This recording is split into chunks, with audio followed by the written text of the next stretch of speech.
Na internet é muito comum, quando a gente procura assuntos sobre desenvolvimento pessoal, sobre mentalidade, sobre espiritualidade, a gente acabar encontrando assuntos como o estoicismo, que é uma filosofia de origem grega, romana, que fala sobre a imperturbabilidade da vida, da alma. Resumidamente, eles falam: você não deve se preocupar com aquilo que você não pode controlar. E faz todo sentido. Porque se você se preocupa com algo que você não controla, você basicamente está agindo como um louco. E aí eu acabei entrando em uma bolha ali, que realmente esse pessoal que é afeiçoado por estoicismo acredita que é isso que vai mudar a vida deles, da água para o vinho, da noite para o dia, tá? É como se eles encontrassem no estoicismo a resposta para tudo, mas isso é algo falso, é uma sensação falsa. O estoicismo, e eu falo isso porque eu sou uma pessoa que consome muito estoicismo há um certo tempo, e eu decidi me atentar mais a isso esses últimos tempos justamente porque eu acabei vendo muitas pessoas comentando sobre como se fosse uma pílula mágica. E não é.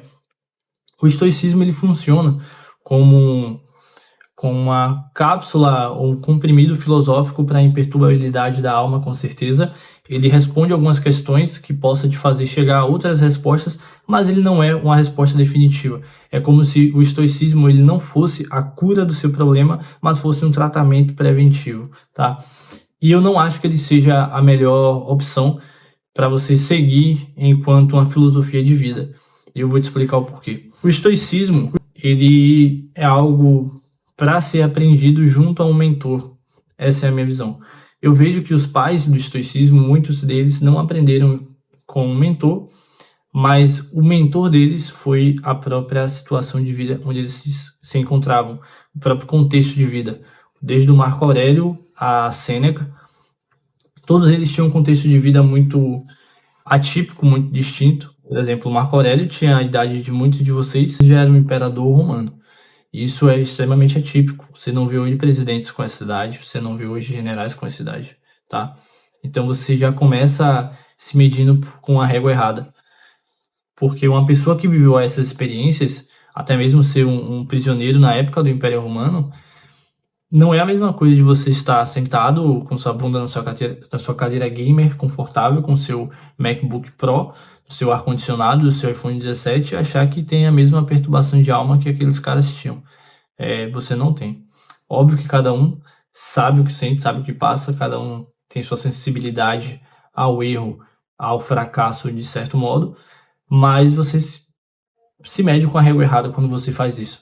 Eles não tiveram mentor porque eles tiveram esse contexto de vida, e vocês, por não terem esse contexto de vida, precisam de um mentor. Eu, por exemplo, conheço um caso de alguém que ficou depressivo por sempre passar as férias na Disney.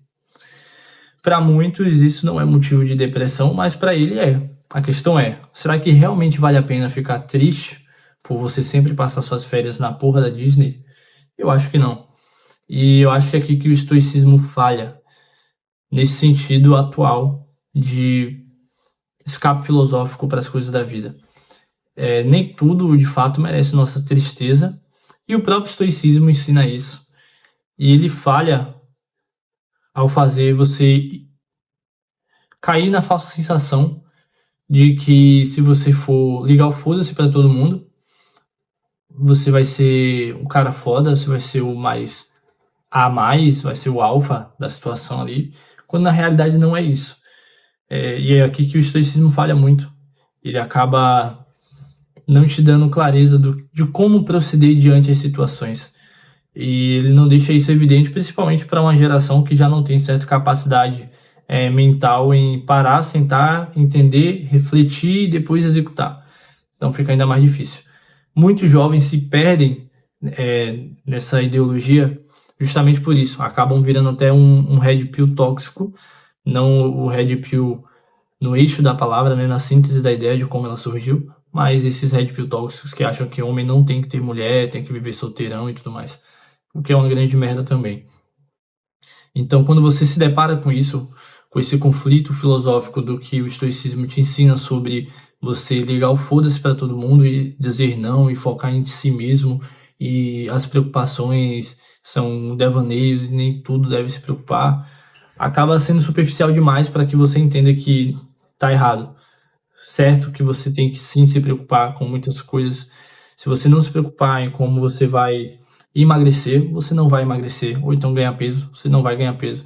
Se você não se preocupar em como sua esposa, seu marido vai lidar com uma atitude sua, certamente você vai perder o casamento. Se você não se preocupar em como resolver o problema do seu cliente, certamente você vai perder aquele cliente. E mesmo que tenham problemas que você não possa controlar, por exemplo, eu não posso me preocupar se o cliente vai fazer ou não o que ele tem que fazer, porque isso só depende dele. Claro que eu vou me preocupar com isso. Eu vou chegar nele, vou perguntar, vou incentivar, vou dar uma palavra. Eu tenho que fazer algo, porque aquilo vai depender também de mim e eu dependo da execução do cliente.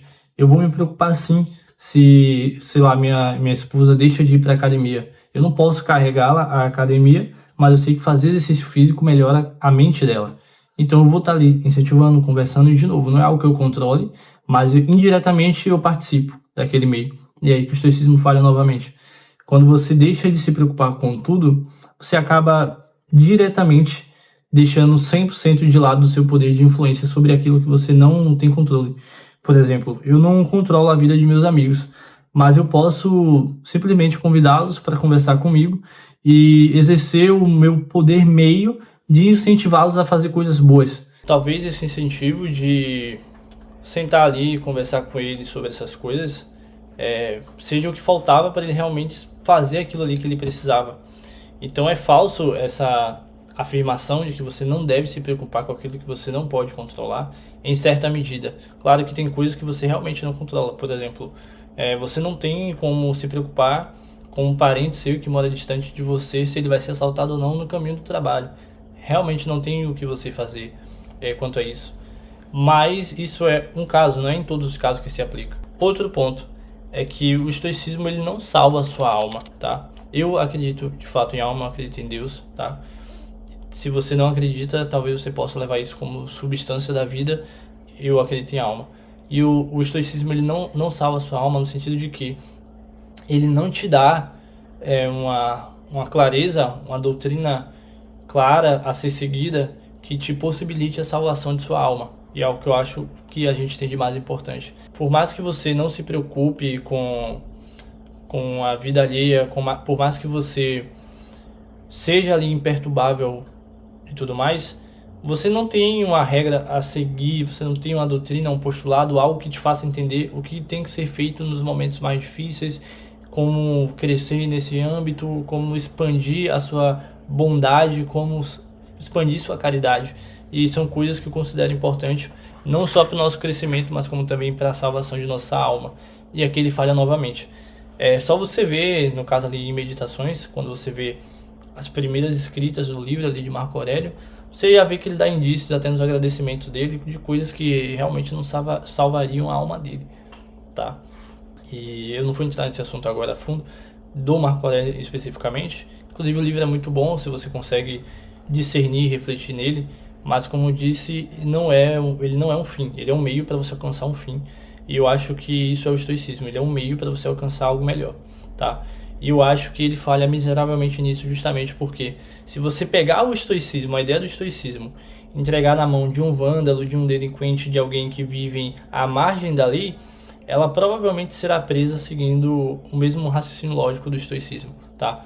Porque ele não vai se preocupar com o que ele não pode controlar, não vai ligar o foda-se para os outros, ele vai entender que a vida é curta, que a morte está logo ali, ele vai fazer o que ele bem quiser. Porque o estoicismo ele não tem essa régua moral que ele deveria ter para ser um sistema filosófico de doutrina de vida bom para a gente estar seguindo, tá? Isso falta muito nele. E para mim, a solução de tudo isso seria o cristianismo, que é de fato o estoicismo melhorado, tá? Não enquanto religião para você seguir, mas enquanto doutrina de vida para você seguir. Por exemplo, o estoicismo ele aborda um tópico que é, por exemplo, a vida acaba ali no momento que você morre, que você não tem essa escapatória, então que você tem que fazer tudo que deve ser feito o quanto antes, aproveitar isso e se lembrar da morte e tudo mais. E até certo ponto isso é verdade. Mas o cristianismo transcende isso. ele te mostra que a morte está logo ali.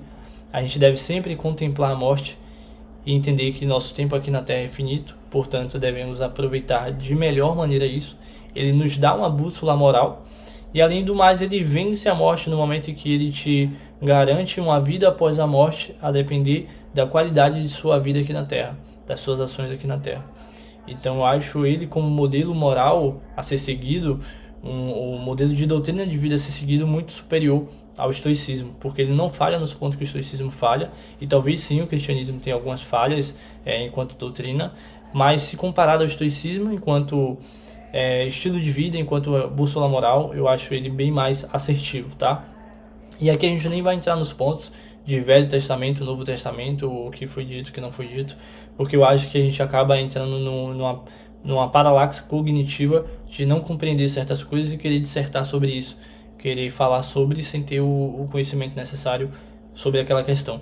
Mas se você pegar ambas as ideologias de modo superficial ou de modo intermediário e destrinchá-las ali nas suas primeiras etapas, você consegue compreender que o estoicismo falha miseravelmente em garantir a salvação da alma, a imperturbabilidade da alma, a bússola moral, a sua questão ética e a sua influência positiva na vida das outras pessoas, tá? Basicamente o vídeo é só sobre isso. Espero que você tenha gostado, tá? Me chamo Thiago Daniel, esse aqui é meu canal, onde eu falo sobre marketing digital, produtividade, organização e outras trivialidades, como foi esse vídeo aqui. Deixe seu like, se inscreva no canal e até a próxima.